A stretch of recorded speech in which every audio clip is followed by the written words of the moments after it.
بسم الله الرحمن الرحیم. هست کلید در گنج حکیم. سلام دوستان عزیز، همراهان عزیزم. امروز میخواییم با هم یک شروع دوباره بریم و چه شروعی مبارکتر از این که با کلام خدا همراه بشیم. به همین مناسبت میریم سراغ راهنمای قرآنی اختصاصی برای متولدین تمام ماه ها. من زمان شروع هر ماه رو در قسمت توضیحات ویدیو می نویسم تا بتونید مستقیم به ماه تولد خودتون برید. پس بریم که با اولین ماه سال شروع کنیم. قبل از اینکه شروع کنیم دوستان توجه داشته باشید، برای استخاره رایگان که قولش داده بودم، استخاره رایگان شخصی، انتهای ویدیو من شرایط رو میگم. اگر دوست داشتید تا انتهای ویدیو نگاه کنید، اونجا من شرایط استخاره رایگان رو میگم. به نیت شخصی شما استخاره میگیرم. استخاره یعنی طلب خیر از خدا خواستن روی مشکلات و هر چیزی، راهنمایی. حالا با قرآن میخوام استخاره بگیریم یا بعضی میگن فال قرآن، هیچ فرق نداره. دوستان محبت کنید، نیت کنید و 3 مرتبه سوره اخلاص رو بخونید. بسم الله الرحمن الرحیم. قل هو الله احد الله الصمد لم يلد ولم يولد ولم يكن له كفوا احد. بسم الله الرحمن الرحیم. قل هو الله احد الله الصمد لم يلد ولم يولد ولم يكن له كفوا احد. بسم الله الرحمن الرحیم. قل هو الله احد الله الصمد لم يلد ولم يولد ولم يكن له كفوا احد. 3 مرتبه صلوات بفرمایید. اللهم صل على محمد و آل محمد. اللهم صل على محمد و آل محمد. اللهم صل على محمد و آل محمد. دعای مخصوص استخاره رو میخونیم. من هم عربیشو میگم هم ترجمهش رو براتون قرائت میکنم. بسم الله الرحمن الرحیم. اللهم انی تفعلت بکتابک و توکلت علیک فارنی من کتابک ما هو مکتوم من سرک المکنون فی غیبک. خدایا من فال زدم به کتابت و توکل کردم بر تو. بنما بر من از کتاب خود آنچه را که نهان هست از سرت و زیر پرده غیب تو. نیت کنید انشالله به حاجت دلتون برسید. هر مشکلی داره انشالله حاجت روا بشید. خواهد خونه بخرید، ماشین بخرید، ازدواج کنید، درس، کار، تجارت، هر چیزی که هستش انشالله به حاجت دلتون برسید. اولین ماه بهار، متولدین پر انرژی و پیشروی فروردینی های عزیز، با اون جسارت همیشگیتون نیت کنید و ببینید پیام قرآن برای شما در این ماه چیست. بسم الله الرحمن الرحیم.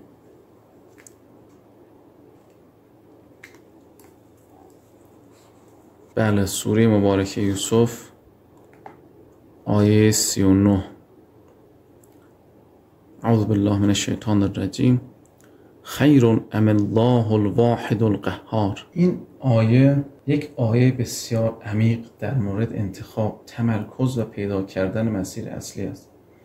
این یک پرسش قدرتمندی که حضرت یوسف علیه السلام در زندان مطرح میکنه تا ذهنها رو روشن کنه. پیام اصلی این آیه برای شما متولدین پر انرژی فروردین در این ماه اینه که از پراکندگی، آشفتگی دوری کنید. به نظر میرسه ذهن شما درگیر چندین کار، چندین ایده یا حتی چندین نظر مختلف از آدمهای متفاوت شده. این اربابان پراکنده نماد همین اهداف و افکار مختلف هستن که هر کدوم شما رو به یک سمت میکشن. راهنمای قرآن برای شما اینه که در این ماه یک راه اصلی، یک هدف واحد رو انتخاب کنید و تمام انرژیتون رو روی همین بذارید. به جای تکیه کردن به چندین منبع قدرت یا راهنمایی مختلف، به منبع اصلی و واحد یعنی خداوند توکل کنید و مسیرتون رو شفاف کنید. فرصت ها و نکات مثبتش. فرصت بزرگ شما در این ماه رسیدن به آرامش و نتیجه بخشی از طریق همین تمرکز است. اگر بتونید اون هدف اصلی مشخص کنید، قدرت و انرژی شما که مثل یک رود خروشانه در یک کانال مشخص قرار میگیره و میتونه یک مانع بزرگ رو از سر راه برداره.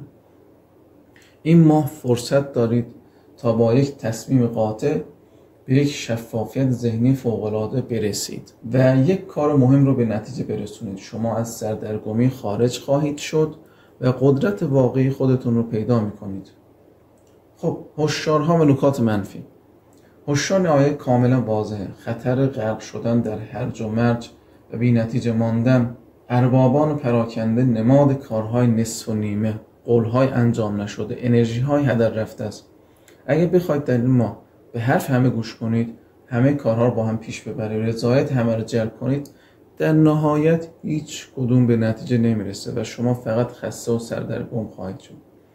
مراقب باشید که انرژیتون رو برای اهداف کوچک و بی‌ارزش یا راضی نگه داشتن دیگران تلف نکنید. میرسیم به اردیبهشتی های صبور و دوست داشتنی عزیز که با آرامششون به همه انرژی میدن. اردیبهشتی های گل، با قلبی آرام نیت کنید.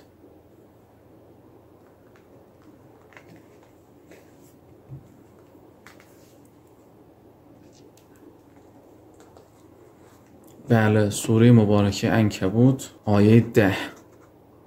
بسم الله الرحمن الرحیم. بالله فاذا اوذی فی الله جعل فتنة الناس كعذاب الله ولئن جاء نصر من ربک لیقولن انا كنا معكم اولیس الله باعلم بما فی صدور العالمین. خب معنی آیه: آزاری از دشمنان دین در راه خدا نبینند، فتنه و عذاب خلق را با عذاب خدا برابر شمرند و هرگاه ظفر و نصرتی از جانب خدا رسد، آن منافقان گویند ما هم با شما بودیم.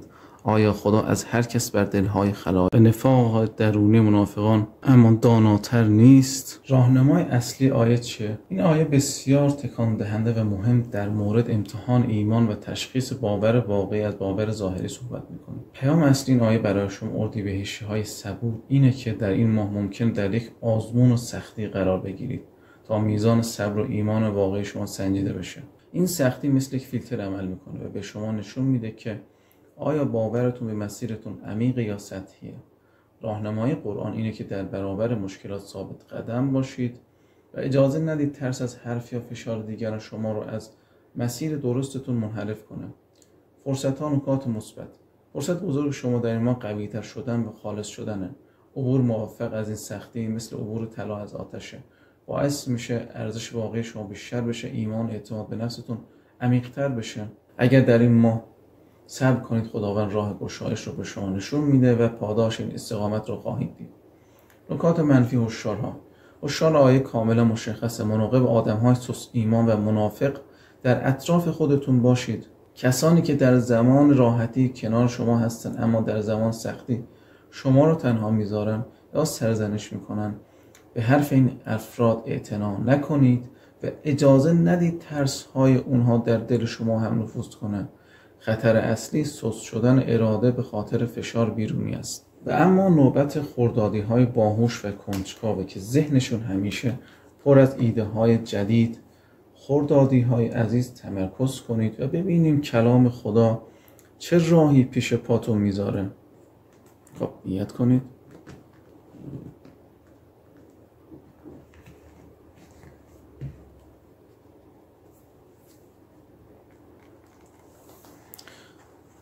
بله، سوره مبارکه یاسین. سوره مبارکه یاسین به قلب قرآن مشهوره. آیه 65 سوره مبارکه یاسین، چون تای آیه هستش نوشتش با عثمان طاها فرق میکنه، ما از اول آیه میخونم. اول آیه اینجا مشاهده فرمایید، آیه 65 اینجا بود. اعوذ بالله من الشیطان الرجیم. الیوم نختم علی افواههم و تکلمنا ایدیهم و تشهد ارجلهم بما کانوا یکسبون. چون بما کانوا یکسبون یه تیکه بود، با آیه قبلش رو میخوندم. آیه رو باید کامل بگیم. ترجمه آیه: امروز است که بر دهان آن کافران مهر خموشی نهیم و دستهایشان با ما سخن گوید و پاهایشان به آنچه کرده اند گواهی دهد. این آیه بسیار قدرتمند در مورد روز قیامت و حسابه و میگه که در اون روز این اعمال ما هستن که به جای زبان ما شهادت میدن و صحبت میکنن. پیام اصلی آیه برای شما خردادی‌های عزیز که استاد سخن هستید یک پیام کلیدیه. در این ماه کمتر حرف بزنید و بیشتر عمل کنید. بذارید نتیجه کارهاتون، موفقیتاتون، اقداماتتون به جای شما صحبت کنه. الان وقت بحث و برنامه‌ریزی نیست، بلکه وقت اجرا کردن و نشون دادن نتیجه است. نکات مثبت: فرصت بزرگ شما در این ماه کسب اعتبار از طریق عمله. وقتی دیگران ببینن نتیجه کار شما رو ببینن، اعتمادشون به شما چندین برابر میشه و تمرکز روی عمل میتونه یک پروژه یا کار مهم رو به سرانجام برسونه و جایگاه خودتون رو تثبیت کنه. حقیقت توانایی شما با عملتون آشکار میشه. هشدارها و نکات منفی. هشدار اینه که به وعده‌ها و حرف‌های بدون عمل چه از طرف خودتون و چه دیگران تکیه نکنید. اگه کسی قولی به شما داد منتظر عملش بمونید و اگر خودتون قولی دادید حتما بهش عمل کنید، چون در این ماه اعمال شما زیر ذره‌بین قرار داره و بی‌عملی یا وعده‌ها تو خالی به سرعت آشکار میشه. میرسیم به اولین ماه تابستون و تیر ماهی‌ها احساساتی و خانواده دوست. عزیزانی که قلب مهربونی دارند، تیر ماهی‌های عزیز با تمام وجود نیت کنید.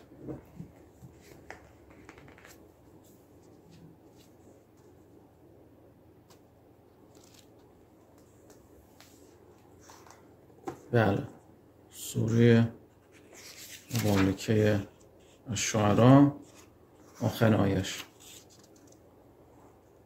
اعوذ بالله من الشیطان الرجیم.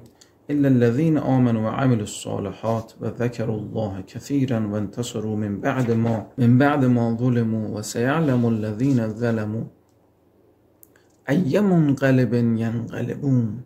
مگر آن شاعران که اهل ایمان بوده و یاد خدا بسیار کردن و برای انتقام ستمی که در حق آنها شد از حق یاری خواستن و آنان که ظلم کردن به زودی خواهند دانست که چه کیفرگاهی و دوزخ انتقامی بازگشت میکنند. این آیه زیبا یک استثناء بسیار مهمه. بعد از اینکه از شاعران و افراد گمراه صحبت میکنه، میگه مگر یک گروه خاصی که مسیرشون جداست. پیام اصلی آیه این که شما تیرماهی‌ها احساسی و عزیز اینه که اگر احساس میکنه در حقتون ظلم میشده یا کسی شما نادیده گرفته، الان وقت سکوت و در خود فرو رفتن نیست. قرآن به شما اجازه و حتی وظیفه میده که از حق خودتون دفاع کنید، اما این دفاع باید از موضع قدرت ایمانی و عمل صالح باشه، نه از روی خشم و انتقام جویی. فرصت شما در این ماه بازپسگیری حق.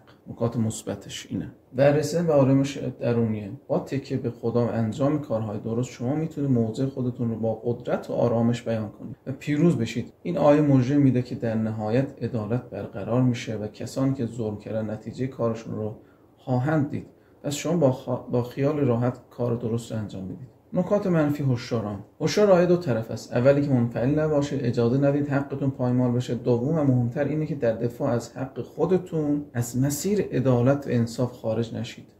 مراقب باشید که این دفاع از حق به تهمت، دروغ یا ظلم متقابل تبدیل نشه. همیشه بر اساس ایمان و عمل صالح حرکت کنید. و حالا نوبت به متولد ماه مرداد رسیده. رهبران خوشقلب و با اعتماد به نفسی که حضورشون همیشه گرم و پررنگه. مردادی های عزیز قدرتمند نیت کنید. من خودم مردادی هستم. به به. سوره مبارکه یونس. اعوذ بالله من الشیطان الرجیم. بسم الله الرحمن الرحیم. آیه اول: الف لام را تلک آیات الکتاب الحکیم. الف لام را از حروف رمزی قرآن مبارک است. این از آیات الهی که به حق و راستی گویاست. این آیه با حروف اسرارآمیز الف لام را شروع میشه و بلا فاصله به کتاب حکیم، یعنی قرآن که کتابی پر از حکمت اشاره میکنه. پیام اصلی برای شما مرداده از اینه که در این ماه به اصول دانش حکمت تکیه کنید، نه فقط به قدرت و اعتماد به نفس خودتون. راه درست برای شما در پیروی از قوانین مشخص و تصمیم گیری بر اساس یک پایه محکم عاقلانه است. فرصت شما در این ماه گرفتن تصمیمات پخته و بی‌نقصه که همون اون رو تحسین میکنن و جایگاه شما رو بالا میبرن. هشدار اینه که از دانش و مشورت با اهل حکمت دور، چون تکیه کردن فقط به قدرت شخصی میتونه شما رو به اشتباه بندازه. میرسیم به شهریوری‌های دقیق و منظم. عزیزانی که همیشه میشه روی کمک و دلسوزیشون حساب کرد. شهریوری‌های عزیز با اون دقت همیشگیتون نیت کنید. بسم الله. بله، سوره مبارکه الحجر آیات آخر. اعوذ بالله من الشیطان الرجیم. فسبح بحمد ربک و کن من الساجدین و عبد ربک حتی یأتیک الیقین. میفرماید که غم مخور، فرماید که به ذکر اوصاف کمال پروردگار تسبیح گو و از نمازگزاران باش و دائم به پرستش خدای خود مشغول باش تا ساعت به یقین بر تو فرا رسد. این آیه زیبا یک نسخه شفابخش و یک راه حل مستقیم برای زمانی است که قلب انسان از حرفها و اتفاقات اطراف دل تنگ می شود. پیام آیه برای شما شهریورهای دقیق و گاهی نگران این است که اگر در این ماه چیزی شما را مضطرب ناراحت کرد، به جای فکر و تحلیل بیش از حد به معنویت پناه ببرید. راه حل شما در ذکر گفتن، شکرگزاری و نزدیک شدن به خدا از طریق نماز و سجده است. فرصت هوشیار، فرصت شما در این ماه پیدا کردن یک آرامش درونی عمیق است، حتی اگر دنیای بیرون شلوغ باشد. هوشیار اینه که در مشکلات و ناراحتی ها غرق نشوید و سعی نکنید همه چیز را به تنهایی با فکر و منطق حل کنید. راه حل شما این ماه قلبی و معنوی است. و اما اولین ماه پاییز نوبت مهری های هنردوست و دیپلماتیکه. عزیزانی که همیشه دنبال آرامش و تعادل هستند، مهری های عزیز با ذهنی باز نیت بفرمایید. بسم الله. بله، سوره مبارکه المزمل آیه 10. اینم آیه قبلش. بله آیه 10 این نصف اومده. اعوذ بالله من الشیطان الرجیم. آیه رو مشاهده فرمایید. واصبر علی ما یقولون واهجرهم هجرا جمیلا. به چه آیه زیبا.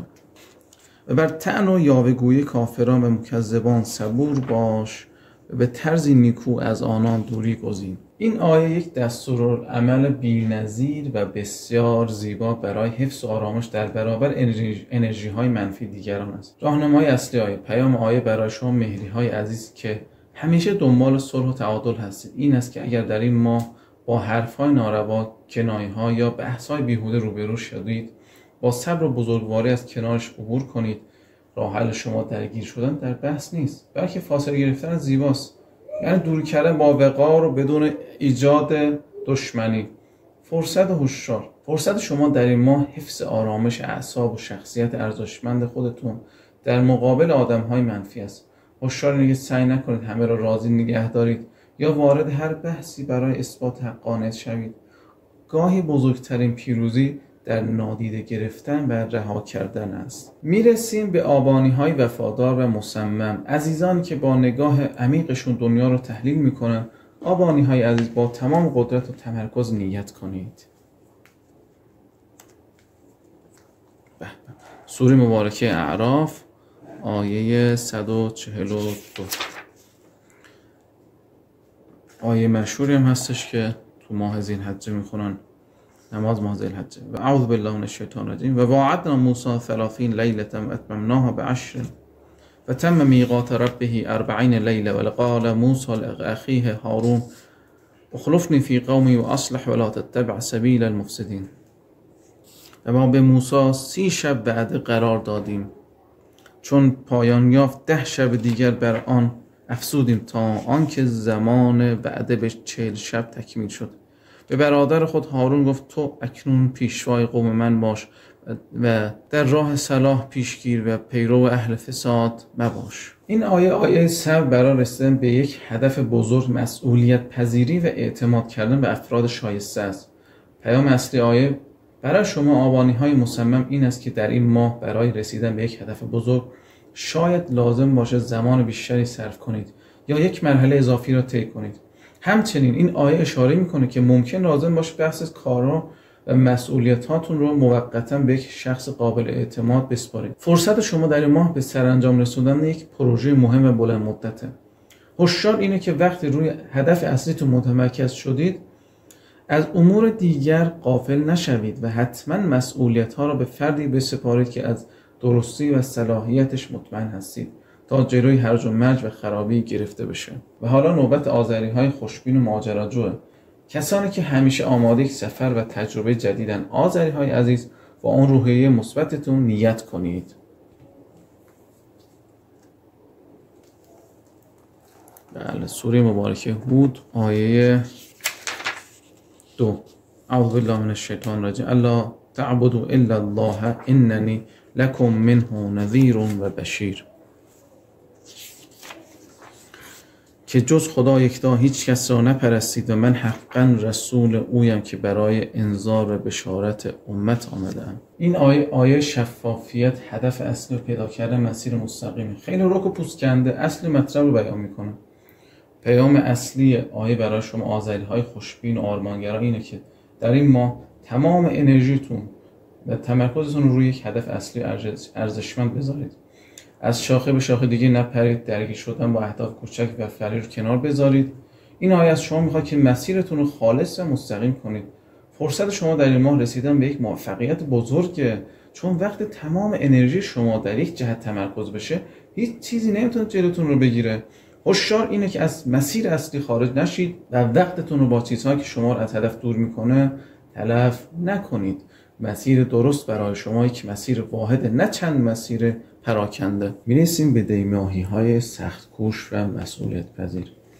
عزیزانی که با اراده قویشون به هر هدفی میرسن. دیماهی های عزیز و با اراده نیت کنید.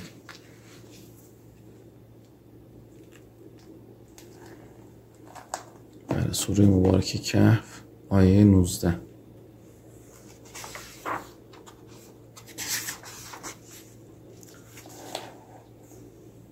اعوذ بالله من الشیطان الرجیم. آیه مشاهده فرمایید. و كذلك بعثناهم لیتساءلوا بینهم قال قائل منهم كم لبثتم قالوا لبثنا یوما او بعض یوم قالوا ربكم اعلم بما لبثتم فابعثوا احدكم بورقكم هذه الى المدینه فلينظر ایها ازکى طعاما فلیأتكم برزق منه وليتلطف ولا یشعرن بكم احدا. این آیه از داستان اصحاب کهف یک درس بزرگی برنامه‌ریزی دقیق، مدیریت منابع و احتیاط هوشمندانه است. پیام اصلی برای شما در این ماه‌های سخت‌کوش این است که در این ماه برای رسیدن به یک هدف مهم، به خصوص مالی یا شغلی، باید با احتیاط و چراغ خاموش حرکت کنید. قدم هاتون رو با دقت بردارید. بهترین و پاکترین گزینه رو انتخاب کنید و برنامه هاتون رو پیش هر کسی فاش نکنید. فرصت شما در این ماه به دست آوردن یک نتیجه عالی و حلال از طریق یک حرکت هوشمندانه مخفیانه است. هوشیار اینه که از هر گونه خودنمایی، ریسک بی‌مورد و اعتماد کردن به افراد ناشناس به شدت پرهیز کنید. موفقیت شما در احتیاط و پنهانکاری هستش. و اما بهمنی های مستقل و نوآور که همیشه یک قدم از زمان خودشون جلوتر فکر میکنن، بهمنی های عزیز و خلاق، نیت کنید.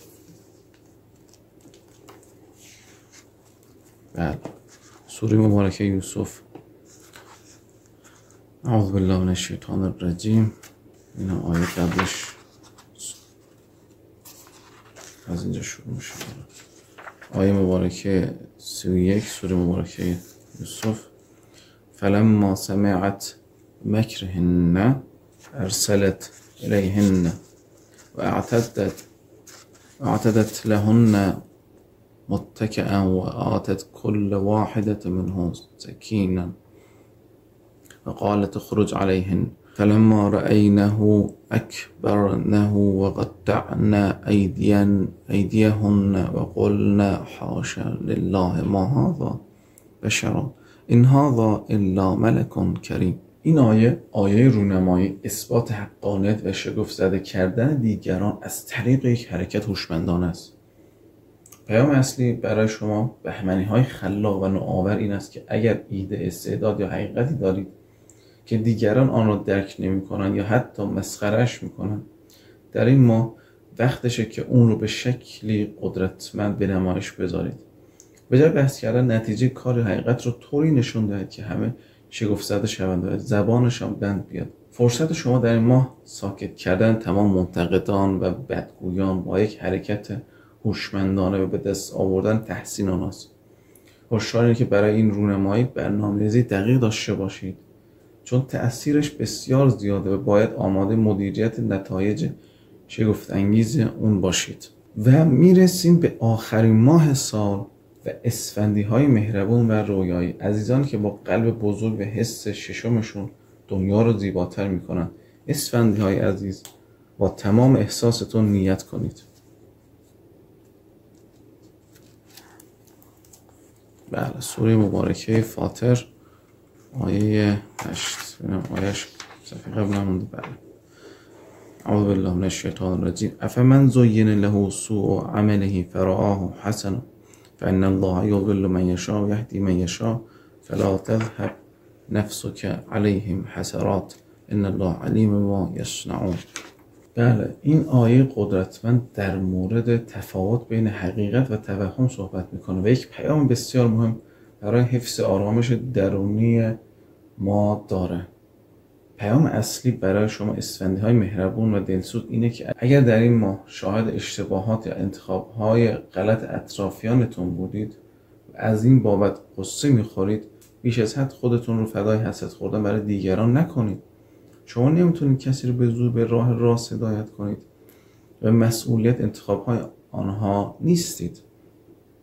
فرصت شما در این ماه رها کردن بارهای عاطفی سنگینی است که مال شما نیست و رسیدن به آرامش فکری است. هشدار اینه که مراقب باشید دلسوزی بیش از حد شما را از نظر روحی و روانی تحلیل نبرد. وظیفه شما راهنمایی است، نه نجات دادن اجباری دیگران.